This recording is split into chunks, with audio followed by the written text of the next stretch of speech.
ಅದು ನಿಮ್ಮ ಮನೆಯಲ್ಲಾಗಲಿ ನನ್ನ ಮನೆಯಲ್ಲೇ ಆಗಲಿ ಒಂದು ಬಿಡುಗಾಸು ಖರ್ಚಾದರೂ ಕೂಡ ಅದು ಸೂರ್ಯಪ್ರಕಾಶ್ದು ಅಂತ ಮಾತು ಕೊಟ್ಟಿದ್ದೀನೋ ಇಲ್ವೋ? ಹೌದು ಸರ್, ನೀವು ಶ್ರೀಮಂತರು. ಈ ಮದುವೆನ ಅದ್ಧೂರಿಯಾಗಿ ಮಾಡಿಸೋ ತಾಕತ್ತು ನಿಮಗಿದೆ. ಆದರೆ ಇದು ನನ್ನ ಅಕ್ಕನ ಮದುವೆ. ಅಣ್ಣ ಬದುಕಿದ್ದಾಗ ಕಲ್ಯಾಣಿ ಅಕ್ಕನ ಮದುವೆನ ಹಾಗೆ ಮಾಡಬೇಕು ಹೀಗೆ ಮಾಡಬೇಕು ಅಂತ 1000 ಕನಸು ಕಂಡಿದ್ದ. ನನ್ನ ತಂಗಿನ ರಾಜ್ಕುಮಾರಿ ಥರ ಕಳಿಸ್ಕೊಡ್ಬೇಕು ಅಂತ ಯಾವಾಗಲೂ ಹೇಳ್ತಿದ್ದ. ಅಣ್ಣ ಇವಾಗ ನಮ್ಮ ನಡುವೆ ಇಲ್ಲದೆ ಇರ್ಬೋದು, ಆದರೆ ಅವನು ಕಷ್ಟಪಟ್ಟು ಬೆವರು ಸುರಿಸಿರೋ ದುಡ್ಡು ಅಕ್ಕನ ಮದುವೆಗೆ ಬಳಕೆ ಆಗಬೇಕು ಅನ್ನೋದು ನನ್ನ ಆಸೆ. ಇದನ್ನು ನಮ್ಮ ಅಣ್ಣನ ಕಡೆಯಿಂದ ಒಂದು ಸಣ್ಣ ಕಾಣಿಕೆ ಅಂದ್ಕೊಂಡು ತಗೊಳ್ಳಿ ಸರ್. ಕೂತ್ಕೋ. ಮದುವೆ ಅಂದ್ರೆ ಏನು? ಕನ್ಯಾದಾನ ಅಂತ ಹೇಳ್ತಾರೆ. ನಿಮ್ಮ ಕುಲದ ಕನ್ಯೆಯನ್ನು ನಮ್ಮ ಕುಲಕ್ಕೆ ದಾನ ಮಾಡೋದು. ಹೆಣ್ಣಿನ ಮನೆಯಿಂದ ಒಂದು ಸಾಸಿವೆ ಕಾಳು ತಗೊಂಡ್ರೂ ಕೂಡ ಅದು ಗಂಡಿನ ಮನೆಗೆ ಅಂಟ್ಕೊಳ್ಳುವಂಥ ಪಾಪ, ಜೊತೆಯಲ್ಲಿ ಶಾಪ. ಸರ್, ನೀವು ನಮಗೆ ಮಾಡಿರೋದ್ರಲ್ಲಿ ಇದು ಕಿಂಚಿತ್ತೂ ಅಲ್ಲ. ಇದು ನಿಮಗಾಗಲಿ ನಿಮ್ಮ ಮಗನಿಗಾಗಲಿ ನಾವು ಕಟ್ತಾ ಇರೋ ಬೆಲೆ ಅಲ್ಲ,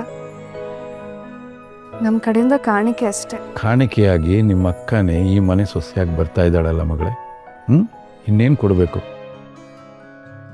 ಹೆಣ್ಣಿನ ಮನೆಯವರಿಗೆ ಕ್ಷಣ ಕ್ಷಣಕ್ಕೂ ಅನಿರೀಕ್ಷಿತವಾದ ಖರ್ಚುಗಳು ಬರ್ತಾ ಇರುತ್ತೆ. ಇಟ್ಕೋಬೇಕಾಗತ್ತೆ ನಿನಗೆ. ಇಲ್ಲ ಸರ್, ನನಗೋಸ್ಕರ ಅಲ್ಲ ಅಂದರೂ ನಮ್ಮ ಅಣ್ಣನಿಗೋಸ್ಕರನಾದರೂ ತಗೊಳ್ಳಿ. ಅಣ್ಣ ಇಲ್ಲೇ ಎಲ್ಲೋ ನಿಂತು ನಮ್ಮನ್ನ ನೋಡ್ತಾ ಇರ್ತಾನೆ, ಹಾರೈಸ್ತಿರ್ತಾನೆ. ಅದಕ್ಕೋಸ್ಕರ ಆದರೂ ತಗೊಳ್ಳಿ ಸರ್. ಆಯಿತು ಮಗಳೇ, ನಿನ್ನ ಸಂತೋಷಕ್ಕೋಸ್ಕರ, ನಿಮ್ಮ ಅಣ್ಣನ ಆತ್ಮಶಾಂತಿಗೋಸ್ಕರ ನಾನು ಈ ಹಣ ತಗೊಳ್ತೀನಿ. ಆದರೆ ಇದರಲ್ಲಿ ಒಂದೇ ಒಂದು ಬಿಡುಗಾಸು ಈ ಮದುವೆಗೆ ನಾನು ಬಳಸೋದಿಲ್ಲ. ಇದನ್ನು ಹಾಗೆ ಜೋಪಾನವಾಗಿ ಇಟ್ಟಿರ್ತೀನಿ.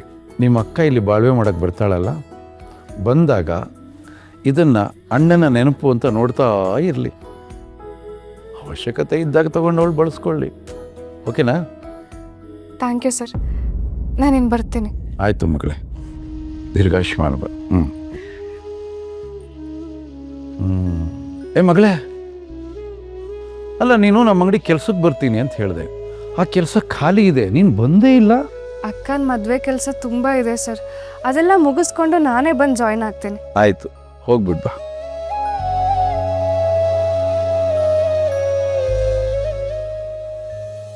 ಇದು ಹಣ ಅಲ್ಲ, ಅಣ್ಣ ತಂಗಿಯ ಪ್ರೀತಿ ವಾತ್ಸಲ್ಯದ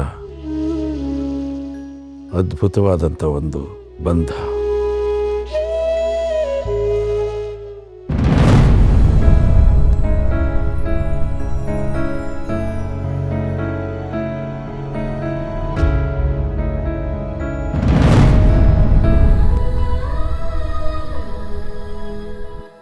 ಅದಕ್ಕೆ ಹೇಳೋದು, ಸಿಟ್ಟು ಮಾಡ್ಕೊಂಡು ಭೂಮಿ ತಾಯಿ ಮೇಲೆ ಕಾಲಿಡಬಾರ್ದು ಅಂತ.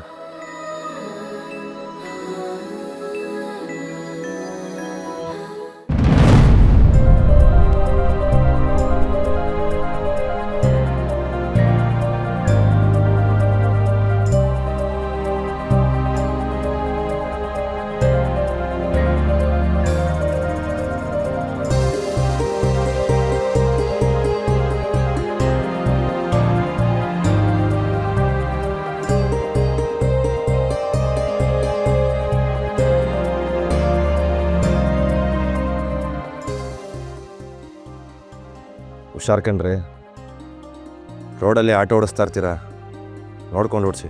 ಈ ಥರ ಬೀಳ್ತಾ ಇರಬೇಡಿ.